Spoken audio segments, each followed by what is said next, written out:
The fall of the great Aussie backyard happening before us. We're going to talk about it as real estate agents on the Northern Beaches. What's happening to the backyard? Stay tuned.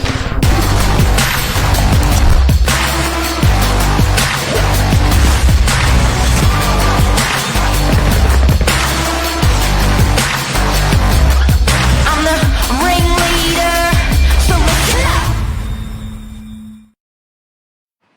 Good morning. Hello. How are ya? Yeah, really good, thank you. This is a fascinating topic spoken widely at the biggest real estate conference in the Southern Hemisphere yesterday. The fall of the Aussie back garden. Who spoke about it? Industry leaders, not only industry leaders, but also realestate.com, the number one online real estate website in our country for property data and insights. And I was just blown away. It sounds so simple, but Aussies have shifted their priority list on with their shopping, and the back garden is one of it. Wow. Wow. You know what? We've thought it, we've spoken about it, and it's happened. It's Yeah. happened, the importance of the backyard. So how has it happened, Billy? What's happening? They're not asking for block sizes anymore. They're not brown nosing little blocks. What's happening? Well, the biggest shift is the shrinking size. In the 1990s, the average Australian block size was 800 meters to 1,000 square meters. That was considered standard. Today, new residential average is just between 350 to 450, especially in urban growth areas. So that's sort of the key corridors where they're trying to push new traffic to. But for Sydney, even the average lot size is between 280 to 300 square meters for the new development. So that's what they're releasing now. So it has changed. There's sort of three-step progress. Why Um, don't people mind? it's a shift in people's priority list. And to be frank, they don't have a choice. I don't think. Like councils are encouraging medium density.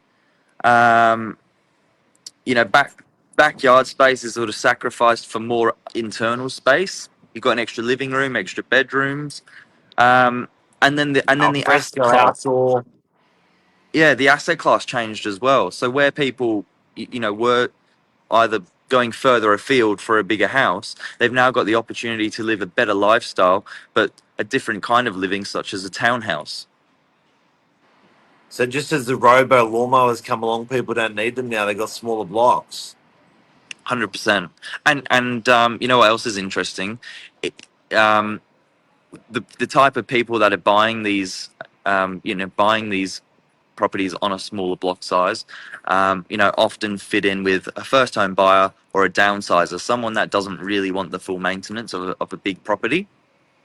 So it just makes sense. And another thing realestate.com was talking about yesterday is that Australia is getting older. You used to, I can't remember the dates they were talking about, but I think 10 years ago they were saying you used to walk down the road and 1 in 10 Australians was over the age of 65. Today, that's now 1 in 5. Australia is getting older. So what, the oldies don't want to buy the yards either. Well, there's just more, more people in the marketplace that don't have purpose for a big block. And so it makes sense. What the consumers want is what the developers will deliver.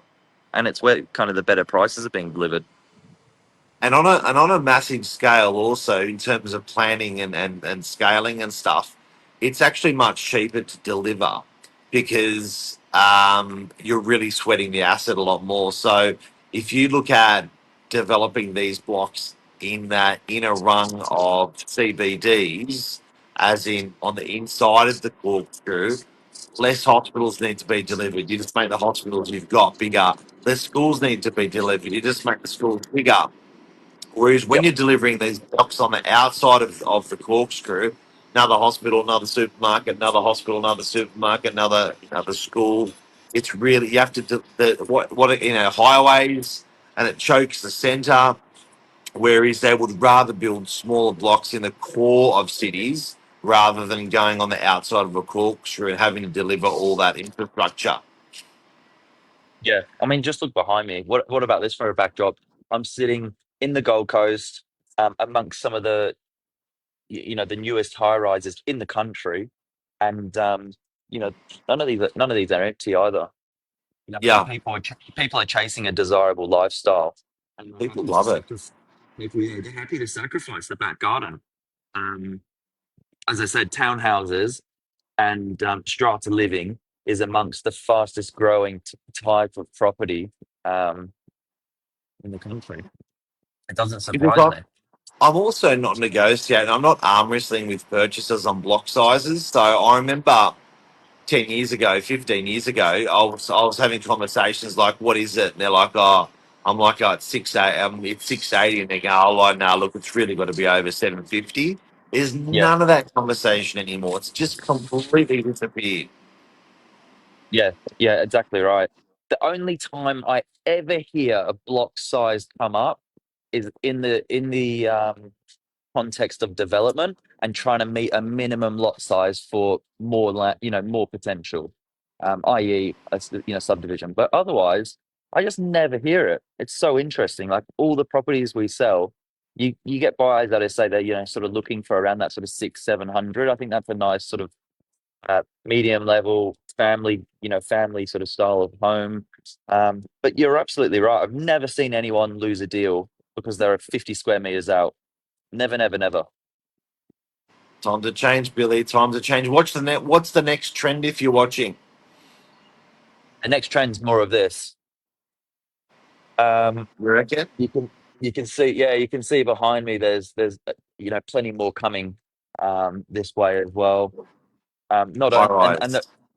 I think the reason for that is councils love it, and state governments love it. They want to Got they your want to restaurants down. Got your nice restaurants downstairs. Go for a nice walk close to the water. Bang, bang, boom. Yeah, it was interesting. Again, realestate.com. I was very impressed with their presentation yesterday. Gave an insight that Sydney's got the same footprint as Tokyo, but look at the difference in population. Yeah. We've got, we think we're sort of we're busy cities at the moment. Absolutely not.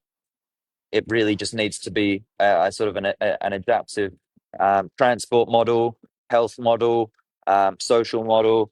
There's a lot more we can be doing with our big cities. I think Education's a big one as well, isn't it? education, yeah, there's a lot more coming. So So, yeah, Billy, before we go, can you explain your sunglasses? I'm just sitting in a beautiful sunny spot in the Gold Coast. They're a requirement. What do you reckon the meta glasses? I like them. They add definition to your face.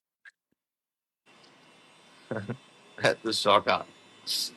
All But right. yeah, Well, in there's summary, a section for you guys in summary about blocks, what we are seeing as real estate agents, and I think it makes a huge impact. That it's confirmed. Like we are, it's that's what people are thinking out there. Amazing. it's not going the other way around. In No, summary, it has moved from 800 to 1,000 square meters through the 90s. It's now moving to sort of 350 to 450 as an average. But in Sydney, we're seeing new land releases, around the 200 square meter mark. It seems small, but you can do a lot with it. shrink your block. Love ya. See ya. There you Bye. guys.